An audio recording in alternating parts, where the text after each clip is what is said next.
For decades, Double Dragon has been a game people thought they understood. It's iconic, it's familiar, and for most players, it feels simple. Punch, kick, survive, move forward. You all remember the famous line from the movie The Wizard. You got 50,000 on Double Dragon? At the time, that sounded impressive. But the more I studied the game, the more I started to realize something strange. The score in the game wasn't just limited by skill, but limited by understanding. I spent years playing Double Dragon in different ways, speedrunning it, beating it without taking damage or a single hit, and at one point I even attempted to finish the entire game using nothing but the headbutt. That challenge was slow, it was inefficient, and honestly, it seemed completely pointless. But without realizing it, it forced me to learn how the game really works. How enemies behave, how scoring actually functions, and why certain strategies that look ridiculous are secretly the most powerful tools in the entire game. Then one simple question changed everything. If points in Double Dragon can technically be infinite, what actually defines a high score? When I looked at the official world record on Twin Galaxies, held by Tom Vodova at 470,220 points, a record that has been standing for nearly 18 years, I realized something. Not only was it beatable, I had already been practicing the exact skills I needed to break it. I'm always amazed by how these projects get started.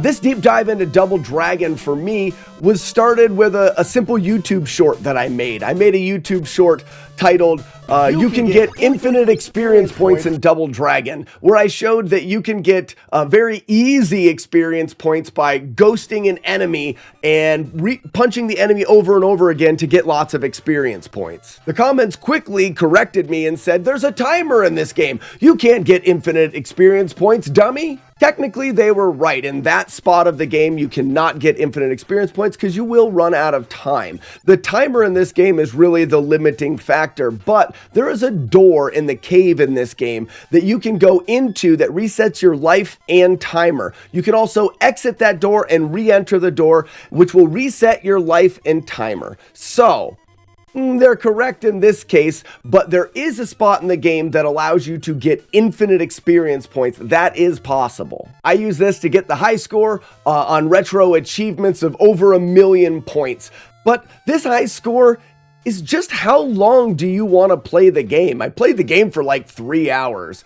I wanted to know, if we're not using this, what is the actual high score of this game? What is considered the world record? This led me to Twin Galaxies and the high score world record held by Tom Vodova. See, Twin Galaxies has a little bit more of a rigid rule set for high scores. It doesn't just allow you to endlessly play the game, at least not for all games. They have a baseline set of rules that say we're not going to use any glitches in the game. We're going to play the game as traditionally as possible. And we're also not going to, they call it leeching. We're not going to sit in one spot and endlessly do the same thing over and over again.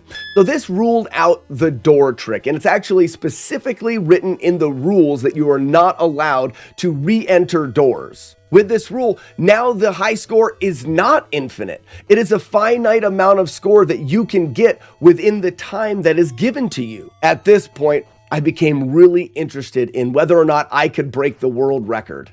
You see, I've been playing this game for years. I started speedrunning it in early 2020, and I was able to grind this game and get the world record at the time of 11 minutes and 6 seconds. One of my first world records. Release the frickin' doves, guys. I think we did it. That world record didn't stand for very long and isn't very relevant now, but at the time, it taught me how to be efficient in the game. And then I moved on to my flawless challenge of the game, where I beat the game without getting hit or without taking any damage. This challenge was absurd and so hard, but in May of 2021, I completed a no-hit, no-damage playthrough of Double Dragon. That's it. That, guys, is, to our knowledge, the very first ever damageless run of Double Dragon. Release the frickin' doves, we did it! learning to not get hit in this game taught me precision, taught me how to avoid things in the game, and how precise the enemy's movement could be. After the flawless challenge, I moved on to an absurd little challenge that we called the Forehead of Justice, where I tried to beat the game only headbutting the enemies. What started as a joke turned into a challenge that taught me more about this game than I ever thought possible. In August of 2021, I completed the Forehead of Justice, and I completed the game only using the headbutt. That's it! We did it! We can't beat... I don't have the elbow. Oh, crap. Okay. No, I'm gonna die. It doesn't matter. That's it! That is the Forehead of Justice! That is beating the game as far as we possibly can beat the game, only using the forehead attack. Jimmy is impossible to beat with the forehead as far as we know. Release the doves, we did it! Holy shnikes!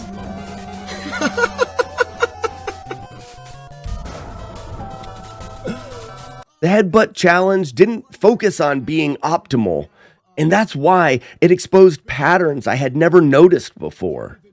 Playing the game correctly taught me how to win. Playing the game incorrectly taught me how it worked. When I decided to go after the high score in Double Dragon, I immediately hit a roadblock. Tom Vadova's score from 18 years ago had no video. There was nothing for me to reference. I had no idea how he achieved the score. I knew a lot about the game, but I didn't know if there was something I didn't know about the game that he did know. So I spent a lot of time breaking down the mechanics in this game. And there's a lot of really interesting things that make up the high score run. First off, we have a limited time, and then we have a limited number of enemies. So what we want to do is we want to get as many points out of these enemies as possible in the amount of time. If you hit an enemy too many times, you'll knock them down and they die. So a huge strategy is to punch enemies a little bit, but then wait so you don't knock them down so you can continue to punch them. We would get into a spot where we would lock enemies in place and then punch them at a cadence that kept them from dying and allowed us to get the maximum amount of points out of each time slot that we had. The rules state that we can't create the ghost enemies, so we had to use enemies that could fight back. This became really difficult because you had to get them just in the perfect position where they were trying to back away from you and not attack you. If you were even a pixel off, they would attack and could ruin the whole run. Some sections of the game, you could loop the section and you could have the game spawn more enemies in, but it took a lot of time to walk throughout these sections of the games. And when you're walking, you're not taking time to create points. So it was a balancing act. I had to decide which enemies were the best enemies to kill. Was it better to spawn more enemies, or was it better just to stand on one enemy and punch them until the time ran out? There was one rule in Twin Galaxies that I didn't want to follow. And I know this is a bit weird, but the game does not require you to finish. It doesn't require you to get to the end credits to get the high score. And this allows you to death abuse. You find the most points you can get, the section that gives you the most points, and then you farm it until the time runs out and then you die, allowing you to farm it again until you die. So you really want to search for that spot that gives you the most points so that you can use your lives to create more points. And this is what I figured that Tom Vadova had done, in that he didn't finish the game. And this is what some of the other players had done. I did use deaths to farm some points, but my goal was not only to beat the record, but to get the first 500,000 points, the first 500,000, and I wanted to do it and complete the game. After I felt quite comfortable in the route, in the strategy that I had, the way to optimize every single point, I wanted to look back on the base mechanics of the game. I needed to figure out exactly how many points every attack did. And there's something weird in this game where the experience points, these are the points that you get to level your character up to unlock different attacks, were different than the score that you got, the points that went into your high score.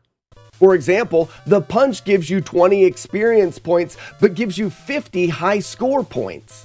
The kick gives you less experience points, only 15, but gives you more high score at a score value of 70. Realizing that these didn't work together, I started to really deep dive into all of the attacks. And there it was, staring me right in the face. Or should I say, right in the forehead. You see, the forehead only gives you 12 experience points, but gives you 700 high score points. It is by far the best attack to use in the game. The strongest scoring attack in the game is something that most players avoided completely. After doing the math, I realized that not only was I going to be able to beat the world record, I was going to be able to get the first 500,000 point score, the first 500,000, because I had been accidentally mastering the forehead attack for months. Before doing attempts, I made sure I practiced every single section. I wanted to do less attempts. I wanted to make sure that my attempts were meaningful and that I wasn't second guessing things and I knew exactly what to do. On my first attempt, I completed the game with 385,010 points. This secured second place on my first attempt. Clonk! All right. No, this isn't world record, but guys, add 100,000 to that. I missed out on a full 50,000 point grind, plus extra in the one. Oh, Buzz, is that second place? This attempt had quite a few mistakes in it. The mistakes that you make on your first attempt, the nerves getting to you, slight mispositions. And on the second attempt, I was able to score 464,940, putting me just out of reach of the world record. Yeah, we're going to be about 10,000 short of the record. This is a great proof of concept. Ladies and gentlemen, there's 464,000. I think we're about 10,000 short of the world record, but that is a great proof of concept. That was try number 2. Release the doves. After only 2 attempts, I was right there. But I knew it wasn't just the record that I wanted. I wanted that first 500,000 points. So I tweaked out the strategies to try to get every last point out of each section. But on my third attempt, tragedy struck. I took an early death in the game. That single death lost me 60,000 points. So when I finished with a score of 436,780, it looked like defeat. But I knew without that death, that would have been 490,000, only a handful of points away from my 500,000. We got lots of time here, so that's the thing I gotta remedy. Lots of time. Ladies and gentlemen, release the doves. You add, guys, if you add 55,000 points to that, you get 491,000. 500,000's happening. And after that score, the 500,000 points wasn't theoretical. It was inevitable. And then my fourth attempt, January 1st, 2026. I became the first person to ever complete Double Dragon with a score over 500,000 points. You guys know my goal was 500,000. We could take this farther. There's room on the table for anybody that wants to go high score. But this is the new world record. Highest score ever scored in Double Dragon on the Nintendo. Release the doves! It did it! Yes! And we beat the game. 506,910 points. New world record. I don't want to do that again. In Double Dragon. Oh, I don't want to do it again. Oh, what a fantastic run.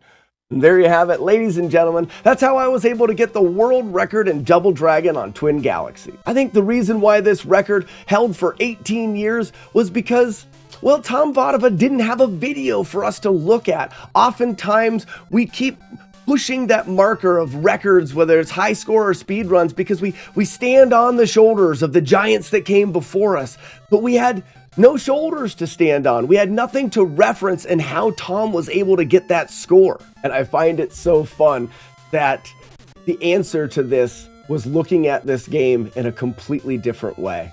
And if you're out there wondering if you could get the world record in Double Dragon, I'm here to tell you that there is a lot of points left on the table. I was able to, after this, make some adjustments to the route.